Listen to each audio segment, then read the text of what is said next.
एक नई वीडियो में खुशामदीद। अफगान तालिबान के कमांडर्स भारतीय पार्लियामेंट में घुस गए। भारत के 220 मिलियन डॉलर डूब गए। आज मोदी और उसके हवारी सर पकड़कर बैठ गए। तालिबान ने मोदी हुकूमत को जोरदार झटका दे डाला। मोदी का भारत में ही जीना हराम हो गया। अफगान तालिबान भारत से अपना बदला लेने लगे। अशरफ गनी और इसके हिमायती आज काबुल के चौक में उल्टे लटका दिए। खबरदार अगर किसी ने भारत के हक में कोई बात की, ये हमें दुनिया के सामने बुरा बनाकर पेश करते हैं। अब इनके खिलाफ हम बाकायदा हमलों का जल्दी ऐलान करेंगे। तालिबान की मोदी हुकूमत को अब तक की बड़ी धमकी। दूसरी जानिब अफगान तालिबान ने काबुल में अपनी फौजी ताकत दिखा दी। अगर किसी ने अफगानिस्तान की जानिब बुरी नजर से देखा तो इसकी आंखें निकाल देंगे। उधर पाकिस्तान के मशरकी हमसाए यानी भारत के अंदर योगी का मातम शुरू। ये हमारे भगवान को भी तोड़ देते हैं, इन पर बम गिरा दो। योगी की अमेरिका से मिन्नतें। इस वीडियो में तफसील से बताएंगे कि कैसे तालिबान भारतीय पार्लियामेंट में दाखिल हुए और काबुल की गलियां कैसे ताकत से लर्ज उठी। नाज़रीन, आज अफगान तालिबान ने मोदी के सर पर आसमान गिरा दिया है। भारत के अंदर मोदी जलीलो रुस्वा होकर रह गया। तालिबान की भारतीय पार्लियामेंट में धमाकेदार एंट्री ने मोदी हुकूमत के 14 तबक रोशन कर दिए। तालिबान ने सीधी धमकी देते हुए कहा कि अगर हमारे खिलाफ भारतीय मीडिया ने मजीद कोई कैंपेन की तो इसका अंजाम बुरा होगा। हमने खामोशी से बहुत कुछ बर्दाश्त कर लिया है, अब हमारी बर्दाश्त जवाब दे गई है। तालिबान ने यहाँ तक कह दिया है कि हम बुज़दिलों की तरह मीडिया पर बैठकर प्रोपेगेंडा नहीं करेंगे, बल्कि अपने जंगजू भेजेंगे जो भारत की ईंट से ईंट बजा देंगे। मिस्टर मोदी, ये तुम्हारे लिए आखिरी वार्निंग है। दूसरी जानिब तालिबान ने काबुल के अंदर इस अमरीकी असलहे की नुमाइश कर दी है जिस पर उन्होंने कब्जा कर लिया था, या यूं कहिए कि इस अमरीकी असलहे की नुमाइश की है जो अमरीका अफगानिस्तान में छोड़कर भाग गया था। इस असलहे में जदीद तरीन MI-17 अमरीकी हेलीकॉप्टर्स, M4 अमरीकी असॉल्ट राइफल्स, एमुनेशन का सामान, रूसी साख्ता हेलीकॉप्टर, एयरक्राफ्ट और सर्विलियंस सिस्टम शामिल है। इसके अलावा भी तालिबान ने कई किस्म के अमरीकी असलहे की नुमाइश की है। दरअसल ये माले गनीमत है जो तालिबान के हाथ में लगा और इसे दुनिया के सामने पहली बार तालिबान ने पेश किया है। असल में तालिबान दुनिया को दिखाना चाहते थे कि कोई किसी भूल में न रहे और दोबारा अफगानिस्तान पर चढ़ाई करने की कोशिश न करे।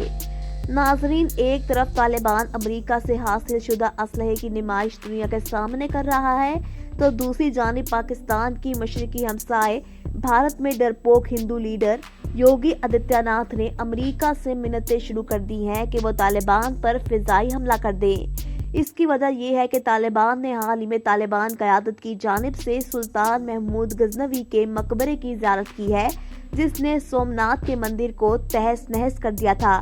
अनस हक्कानी की जानिब से अपने ही मुल्क में और अफगान हीरो के मकबरे की ज़ियारत करने से भारत में ऐसी आग लगी कि पूरा भारतीय मीडिया इनके खिलाफ कैंपेन करने लग गया। और अब मोदी के सबसे वफादार कुत्ते यानी योगी आदित्यनाथ ने अमेरिका से दरख्वास्त की है कि वो तालिबान पर फिजाई हमले कर दें, क्योंकि उन्होंने हमारे भगवानों को भी नहीं बख्शा। इस पागल को कोई समझाए कि अगर अमेरिका में इतना दम खम होता तो फिर वो अफगानिस्तान को छोड़कर ही क्यों जाता। अगर अमेरिका ने अफगान तालिबान के खिलाफ कोई कार्रवाई करनी होती तो अपनी फौजों को वहां से क्यों निकालता। वो तो पहले ही अफगान जंग से अपना बहुत ज्यादा नुकसान करवा बैठा है और यहाँ से दुम दबाकर भागा है। अब ये पागल इन्हें दोबारा हमला करने की मिन्नतें कर रहा है, जो कि एक अनहोनी है। ऐसी दरख्वास्त सिर्फ वही कर सकता है जिसके दिमाग में भूसा भरा हो। नाजरीन, अगर बात की जाए भारतीय पार्लियामेंट में तालिबान कमांडर्स की एंट्री की तो इसके हवाले से हम आपको बताते जाएं कि अफगानिस्तान की पार्लियामेंट की तामीर भारतीय पैसों से की गई और भारत ने तकरीबन 220 मिलियन डॉलर की सरमायाकारी की थी। ये पार्लियामेंट 2015 में तामीर की गई थी और इसका इफ्तिताह भारतीय वजीर आज़म नरेंद्र मोदी ने किया था। इस मौके पर मोदी ने जो अल्फाज कहे थे वो आपके गोशे गुजार करना चाहूंगी। आपका दुख हमारे लिए तकलीफ का बाइस है। आपके ख्वाब पूरे करना हमारी जिम्मेदारी है।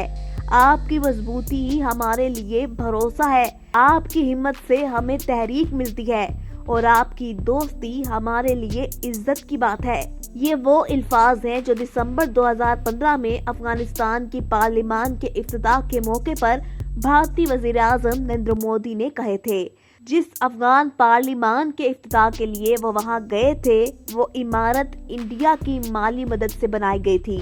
اس عمارت کے ایک بلاک کا نام بھی انڈیا کے سابق وزیر اعظم اٹل بہاری واجپئی کے نام پر رکھا گیا۔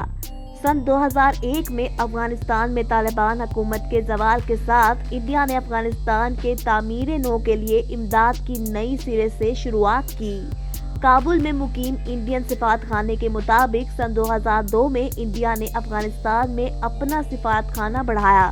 اس کے بعد مزار شریف، ہرات، قندھار اور جلال آباد میں بھی اقتصادی سفارت خانے کھولے۔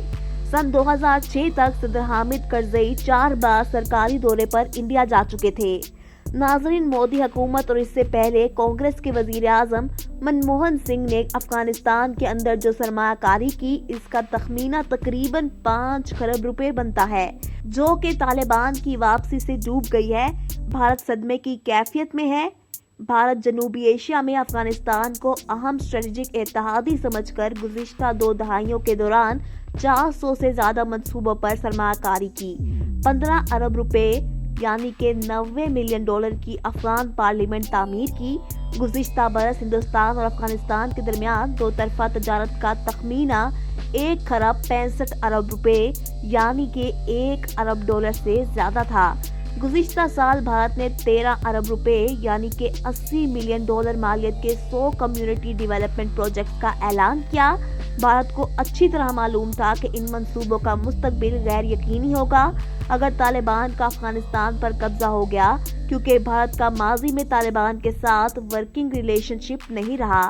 کابل میں شاہتوت ڈیم صوبہ ہرات میں 42 میگا واٹ کا سلما ڈیم ہے۔ افغانستان ایران سرحد کے قریب 25 ارب روپے یعنی کہ $150 ملین کی 2018 کلومیٹر شاہراہ کی تعمیر بھی بھارتی منصوبہ ہے۔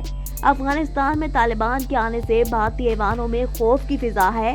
اب بھارت انتظار کرو اور دیکھو کے موڈ میں نئی دلی نے اپنے تمام قونصل خانے بند کر دیے ہیں۔ صورتحال کو دیکھتے ہوئے یہ واضح نہیں ہے کہ بھارت کے طالبان کے زیر کنٹرول حکومت کے ساتھ سفارتی تعلقات کیسے برقرار رکھے گا۔ طالبان نے 1996 سے 2001 کے دوران افغانستان پر حکومت کی، شریعت کا وہ ویرینٹ نافذ کیا جسے انہوں نے صحیح سمجھا۔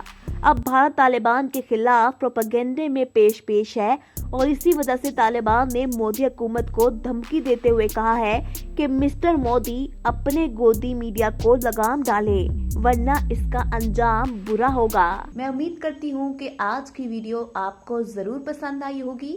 ویڈیو پسند آئی تو اسے لائک کر دیں اور اپنے فرینڈز کے ساتھ واٹس ایپ اور فیس بک گروپس میں بھی شیئر کر دیں۔ شکریہ۔